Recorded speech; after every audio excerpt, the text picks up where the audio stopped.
Hello folks, and today I'm playing a Kirby classic from the Wii era. Well, more like the deluxe version of it, but same thing. With it comes Disneyland? So this is where they put all the mini games. Man, I miss Scope Shot. There's also arguably the best side mode, the containing more than 20 rounds of pure fighting alone.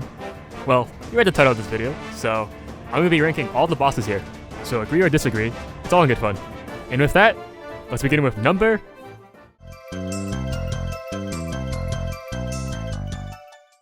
Yeah.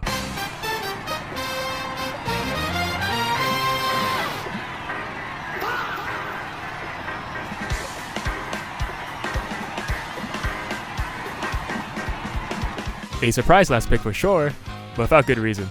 I found the boss fight kinda disappointing. Let's start with the positives. It spits fire. It's pretty cool. It has this really nice dive attack. It has a really cool gimmick where it splits into 4. Yeah. About the second phase, it needed more projectiles, definitely. Like, it was kinda too easy to fight. I still like the dive attack though. Very stylish. However, that's where the positives end. 2 of its attacks are just basic stuff. One of them is just a wind attack, the other is literally just the tail whip from Pokemon. I like to point out the wind attack a bit more. If you're using a copy ability like Fighter or Stone, you can't fight him, like at all. If it's a Spark, that's totally fine. Anything else? Man, this sucks. And you're telling me that this boss has the power of the Master Crown, and this is all it can do? Granted, it does help you for another boss fight. Foreshadowing.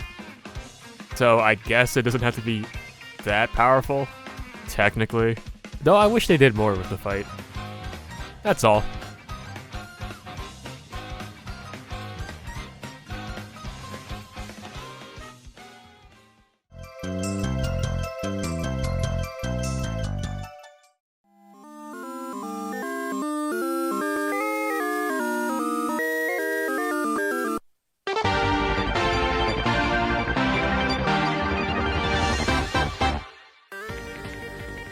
Who put a shoot 'em up in my boss fight?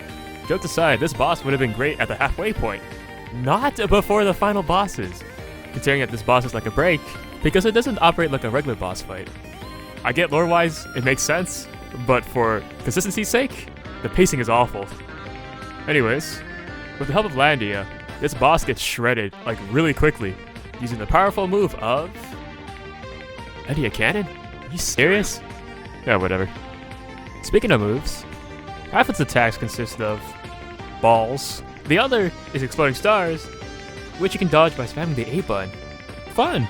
But it also has, by far, the better wind attack, whatever the sail attack is.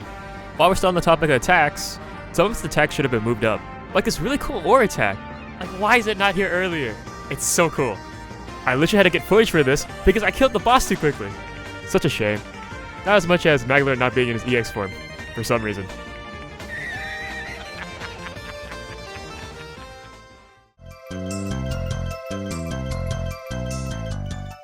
Your elemental power is green. What's that?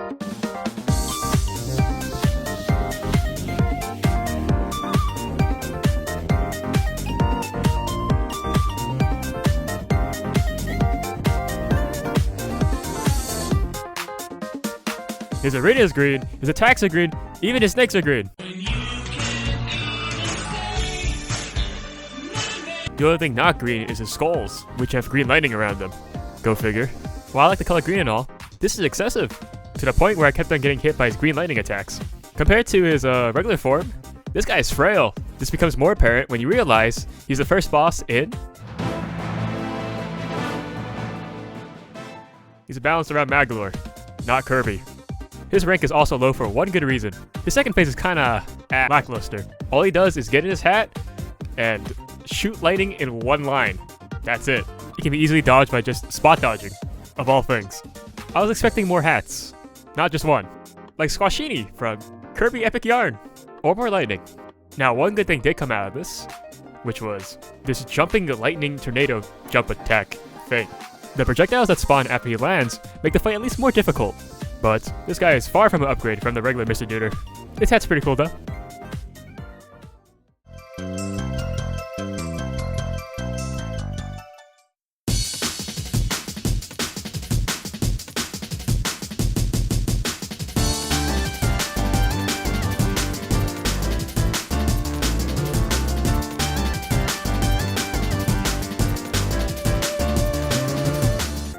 standing at roughly 2.5 Kirby's tall in his base form, or approximately 5.5 Kirby's tall in his second.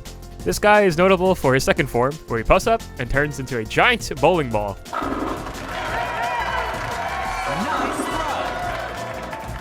Which, I mind you, is pretty easy to dodge. This fish is ranked higher than the previous last 3 entries because he is a fish. No, and I'm not kidding. I'm a big fan of aquatic life. You see, my favorite animal is the whale shark. Because, look at this guy. Isn't this guy great? He's also ranked higher more so because of his EX form design. His red and gold design make him more like royalty, or at least high-grade sashimi. Apart from that, you should be fighting this guy without any copy ability. I did this for 90% of my fights, and the reason for this was because it was more fun that way. Or more exactly, he felt like a Dark Souls boss, waiting for the perfect time to hit him back with projectiles, with the only attack I couldn't spit back was this water stream attack thing. The only thing I wish this boss had was more interesting projectiles, because all he has is blobs of water, tiny fish, and icicle spikes. Also, did you know that the fish he spits out actually have names? I didn't know that either.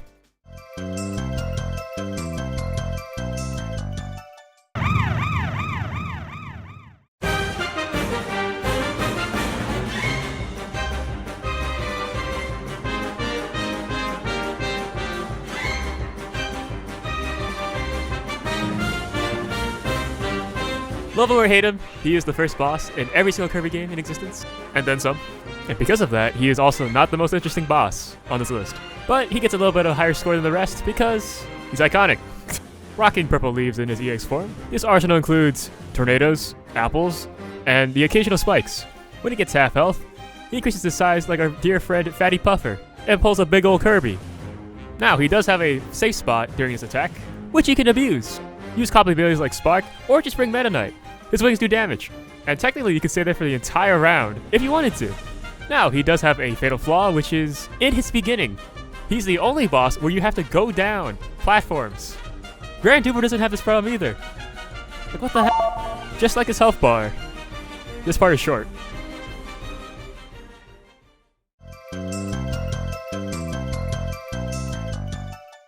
Lamp oil, rope, bombs? You want it? It's yours, my friend, as long as you have enough rubies.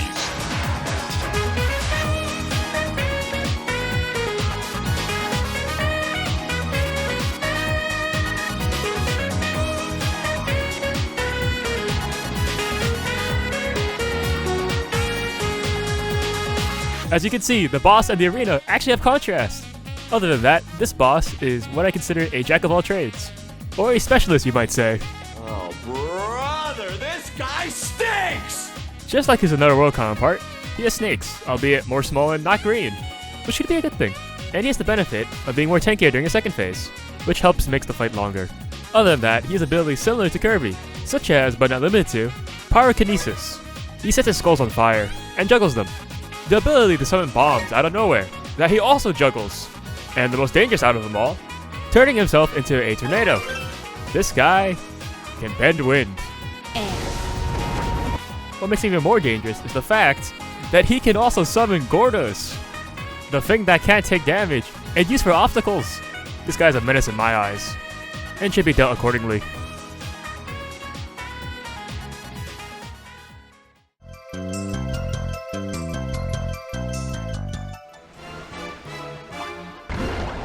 Let's go! Okie dokie.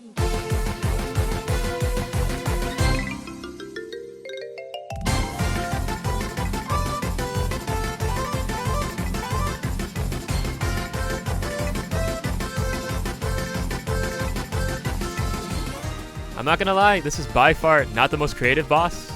All they did was set the fish on fire and turn his arena red. However, this boss is an improvement from its previous predecessor because of the fire. Everything, and I mean everything, is set on fire. It spreads to the ground. This makes the fight more challenging for any melee copy abilities, like Sword, or in my case, Fighter. And it's the first boss on the list that utilizes the background. Quite extensively, if I might add. Please excuse the smoke.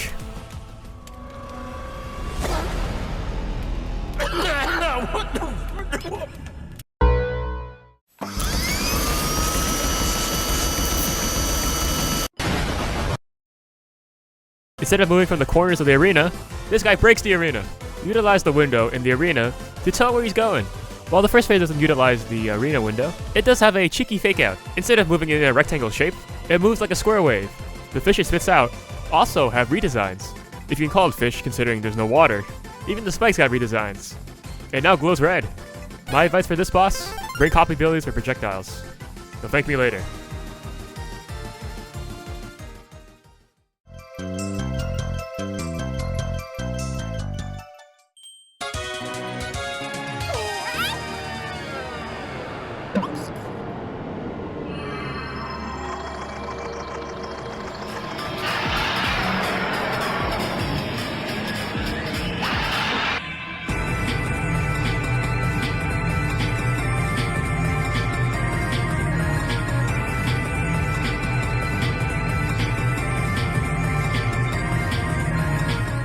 The boss on top of Nutty Nude, and the one with a straight beginning. I'll look at you, Wispy.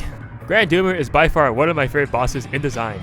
From its wings, to its feathers, and to its mosaic texture, Grand Doomer stands out as a final boss, which makes sense considering Grand Doomer is the last boss from the main map. Just like the other Doomers, Grand Doomer shares some qualities with them, with the most notable being this fire dash attack, or the constant teleporting. Now I personally think that Grand Doomer's attacks are kinda a bit boring, with the sole exception of this portal attack. Most of the attacks are just ball attacks, but that does make him the first bullet hell boss on this list. Like, look at these attacks. The developers definitely wanted a boss with more projectiles. Now, I wish they kept Grand Doomer's third phase, because who wouldn't want to use super abilities in a boss rush? This is peak Kirby. Though I understand that implementing it might be kind of difficult considering the other cast doesn't have copy abilities. Yeah. So I think the red color is just a bit overrated.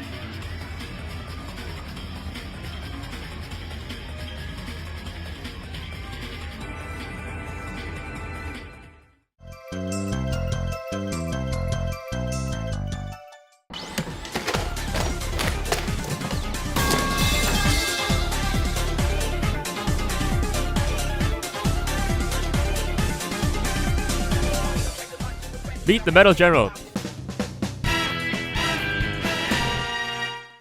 The boss you fight before? Yeah, and the only robot boss on his list. Metal General is only ranked here because you can easily get Spark. I'm kidding, but you can also roll for a copy ability because Metal General gives you a significant amount of projectiles. Or stick with Spark, I don't care. Metal General might be a stand-in for Meta Knight, considering Metal General has a sword, and also being the same size as Kirby, but we already have one of those in the series. This boss also has a fun little detail, displaying your damage like a 7-second display from a calculator. Apart from the other bosses on this list that grow in size in the second phase, Metal General pulls out a rocket, just to find Crash Out. And not just one rocket, but 3. And no, the rockets don't just explode, they ram into you, then they explode. Also, I don't know how the General's flying here, and just like Fiery Puffer, there's fire in the ground again, of course. And funny enough, water does not get rid of it. Even with their small stature, they still put up a big old fight.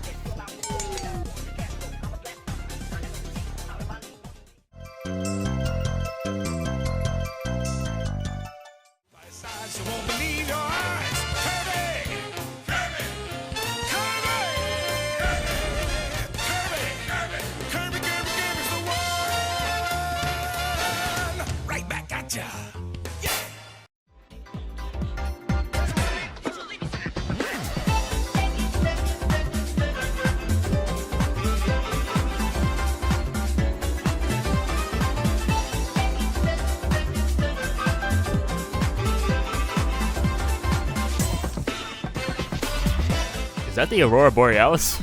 Yes. Mash it? Yes. Goliath, the epitome of what if we stuck anime moves into a boss. And I guess ice because, you know, ice stage. Like throwing snowballs. Now, before I cover the references, I would like to highlight the arena more. Goliath's arena is very unique in the sense that you go down. Wispy!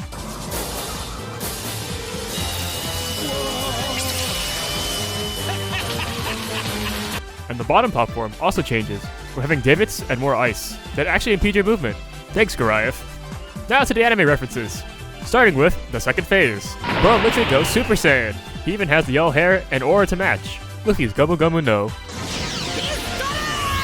For One Piece, the Spirit Bomb from Dragon Ball. Well, the color's wrong, but same idea. And I don't know if you can count this as an anime move, but Ryu's the There's also this bouncing around the wall attack, which reminded me of this scene from One Piece. So yeah, Goliath is a fun fight. So, sayonara.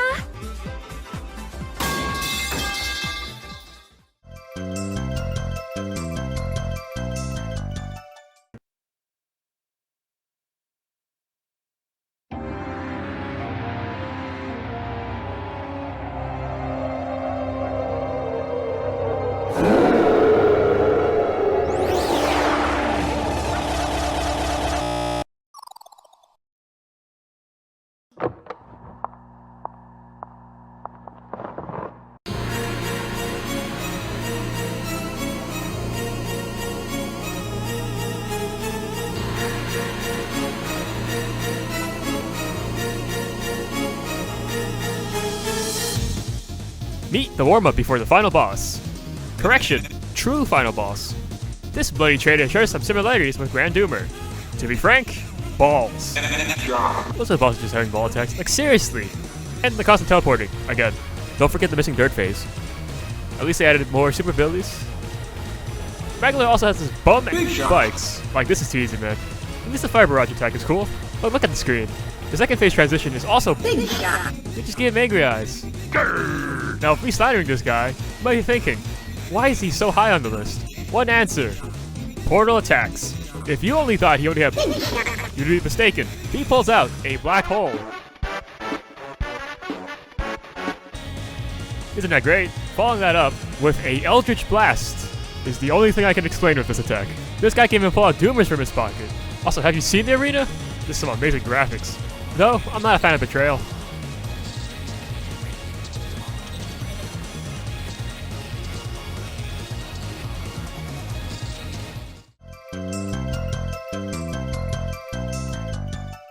Hey Hal, how's the new boss going?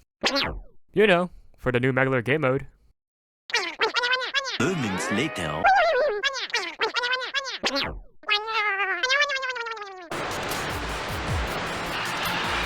Yeah, why not?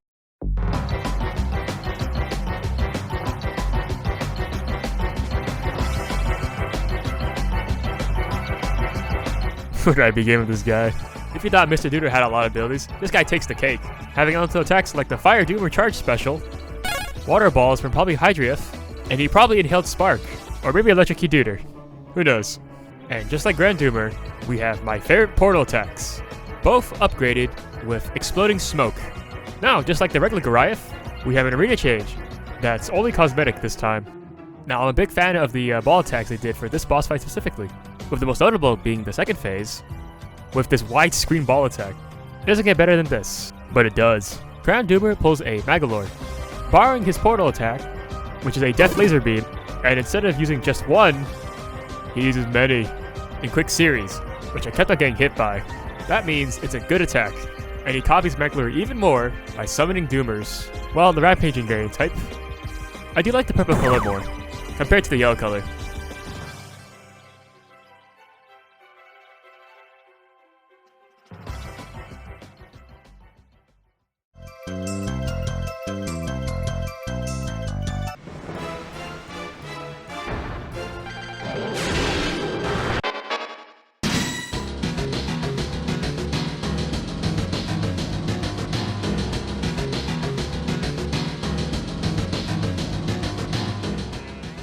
The anime reference guide just got an update, with a shiny new crown and some cuffs.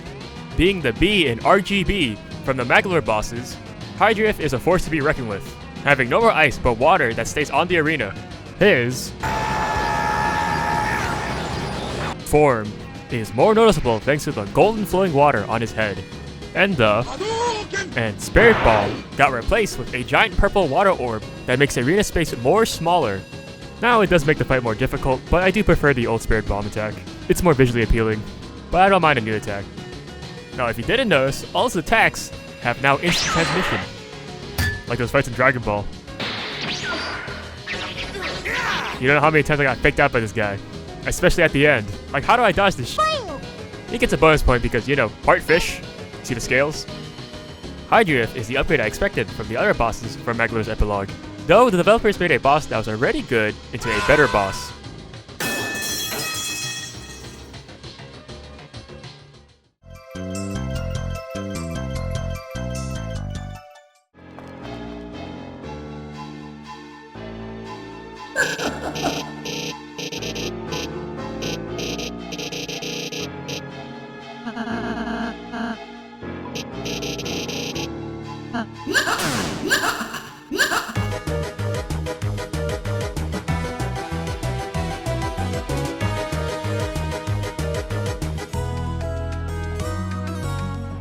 As someone who thought the regular Spirit Doomers were complete pushovers, my expectations were kind of pretty low. But couldn't be surprised, the devs actually made Spirit Doomers good! Correction, Rampaging Doomers. Starting with 2 Doomers, then 2 becomes 4.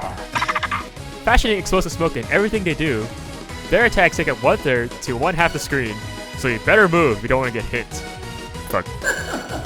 Now, they don't have the most flashy attacks, but due to the wide amount of projectiles and things on the screen, I would consider this boss a true bullet hell boss. Chaos, chaos! Sorry, Grand Doomer. This boss is the true... Here's some advice for this boss. Due to the nature of this boss, I recommend using High Jump. I swear this is not a troll pick. You should use it not just for the invisibility frames, but for the sheer mobility this copy ability provides. And of course, how wide its attacks hits. Using their Diamond Doomer attack as an example, High Jump not only hits forward doing massive damage, Kirby does not take any damage either. Sometimes, more is better than one, and this shows.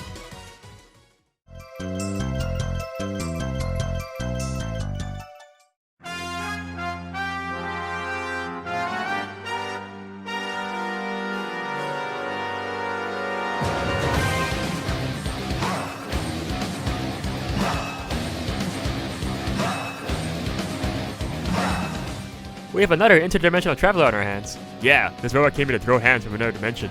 Excuse me, mech. You can clearly see Metal General in the second phase right there. And speaking of the second phase, HRD3 was originally fought right after you defeat Metal General in the EX story mode. Hello, motherfucker. I was kinda hoping the devs would put the bosses back to back, but I do like the boss's placement at the end of the arena. It's not bad. And because this boss is a mech, I have a bit of favoritism towards this boss thanks to BT. Wind, 3 knots, heading 274. Range, 95 meters. Projectile mass, 89 kilograms. Trust me.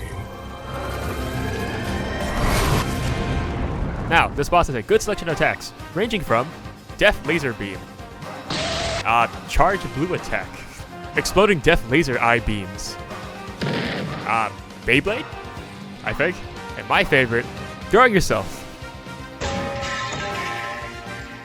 Time for a bit of history. This boss probably dates back to an E3 2005 trailer of an unreleased Kirby game. What a throwback. You can clearly see where he took the idea from, minus the color scheme for obvious reasons, but the laser attack and hands are pretty much the same thing. This boss also might be the only boss on this list with breakable parts. Just look at the detail of this model. They didn't really have to do this. They could have just kept the model as is from the first phase, but this little detail adds more to the boss fight. And one more little thing. The music you're currently listening to in the background only plays during the second phase. Bit of a shame because, you know, E3, DDD Robot, HID3 is definitely the most unique boss on this list thanks to its history, and because, you know, giant mech. Guess it's time to address the elephant in the room. No, not that one. For keen-eye viewers, you would notice that the mid-bosses are missing from the list, because I don't consider them as real bosses. They are literally put together in a round to stand a chance. And since there's no honorable mention section, I thought it'd be best to rank them quickly, right here, right now. So, let's begin. Dies first. Dies after. Beam attack! Attacks on the horizontal axis. Monkey. Used to kill the first 2. Reminds me of that one candy. Shiny armor. Cool shiny armor. Great attacks and textures and can summon minions. And with that, let's head to the top 3.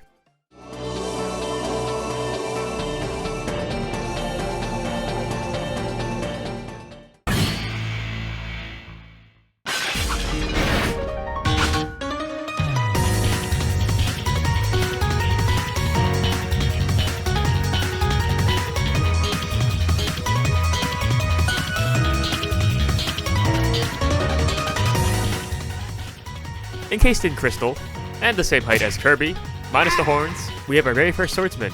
Not you, that can block. Again, not you. For a knight, Galactic Knight has way too many AoE attacks, which you can see when he gets half health, and gains a magenta ore to boot. These attacks are lightning bolts. It kinda looks like he's cutting the sky. He pulls out dozens of energy swords that rain down from the sky. And don't forget, they also bounce off the floor. And stealing from our last boss, exploding Death Laser Energy Beam, but this time, without the eyes. He can also pull out a tornado, or become a tornado. This finishes off our 4th element of endgame bosses. Sad we don't see him in future titles, because you know. I know what you did. For someone being sealed away for so long, this guy has a lot of energy.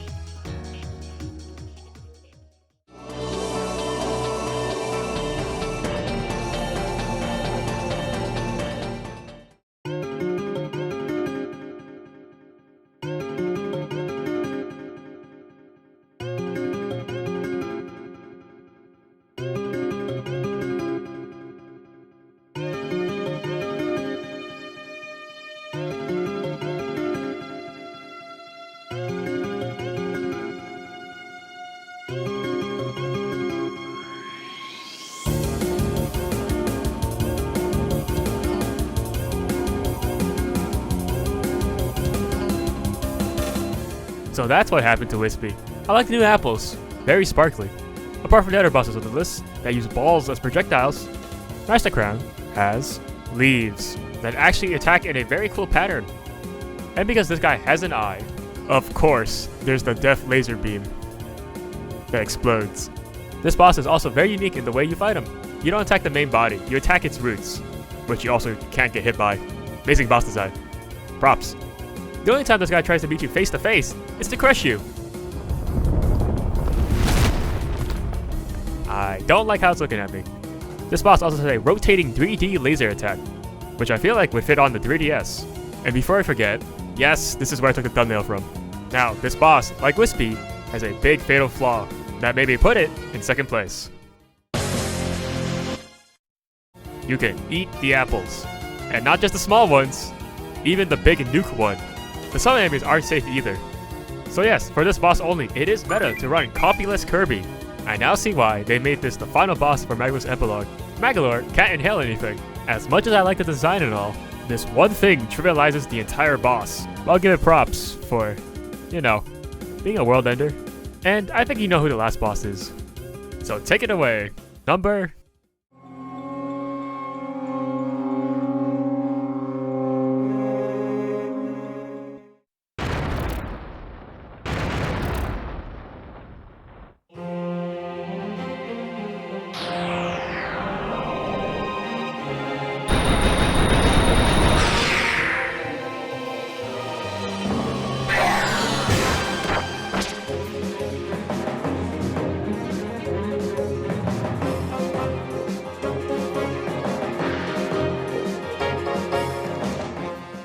Why yes, I did put the final boss in 1st place. This boss is still hyped after all these years. This is also the first time I'm seeing this unique animation when he gets sucked into his portal attack. Nothing has changed too much except for the graphics. And one little thing, they gave him a 2nd phase. And not just that, they also give you healing for the 2nd phase. Yeah, you're cooked. In the original version of Magolor Soul, he was able to use super abilities, corrupted versions of it. This time around, he has access to Sand and Mecha. You know, the abilities that don't exist for Kirby in super form. And not just that, he does a back-to-back with all super abilities. It's not bad enough that he flips the screen. Flip it back. Man, this guy wants you dead. This is the only time I'm actually happy to see spikes. Also, if you pay attention to the background music playing during a 2nd phase, you can hear Magolor's cries for help.